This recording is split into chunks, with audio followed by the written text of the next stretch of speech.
Well, for more on all this, Rohan Gunaratna joins us now from Singapore. He's a professor of security studies at Nanyang Technological University.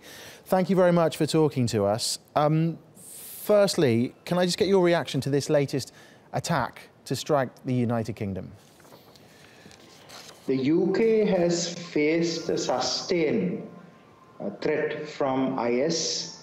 We have seen that the scale, intensity and the magnitude of these attacks are significant.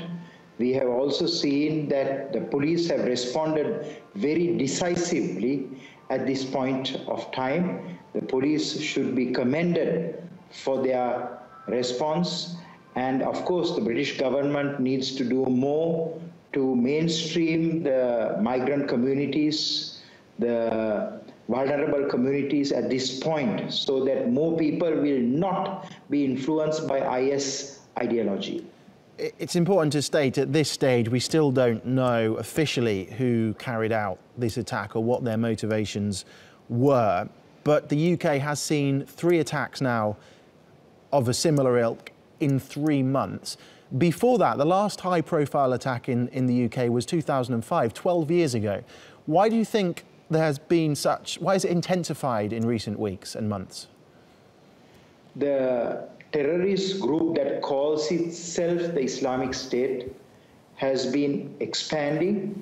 This group is shrinking in the battle space in Iraq and Syria, but it is expanding elsewhere in the West in terms of ideology, building cells and networks in Asia, in Africa and the Middle East. We are seeing the global expansion of the so-called Islamic State, and the world needs to come together. They need to work much more closely than ever before to contain the ideology of terrorism and of course the operational actions of terrorist groups. Does this have a direct correlation, do you think, the number of attacks in Europe over the last 18 months or so, and the fact that the caliphate, the self-declared caliphate, is shrinking in size across Syria and Iraq?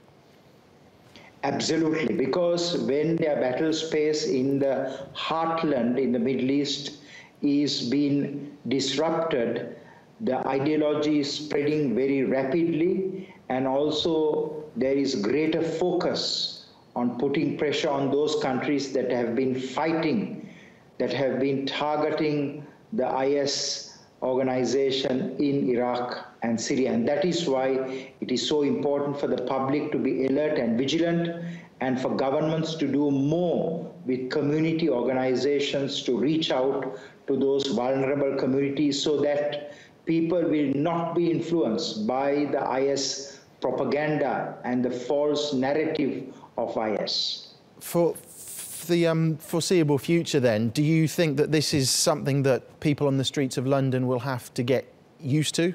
Does this become a way of life, or can it be defeated? Certainly there will be more attacks, especially during the Ramadan period, because IS just issued a notice to its sympathizers and supporters that they will have greater rewards if they do attacks during this period. But even in the foreseeable future, we are likely to see more attacks because IS is growing in cyberspace as it shrinks in its battle space in Iraq and Syria. And the answer to this is greater cooperation and collaboration and community engagement so that people are not drifting towards extremism. Okay, Rohan, thank you very much for talking to us.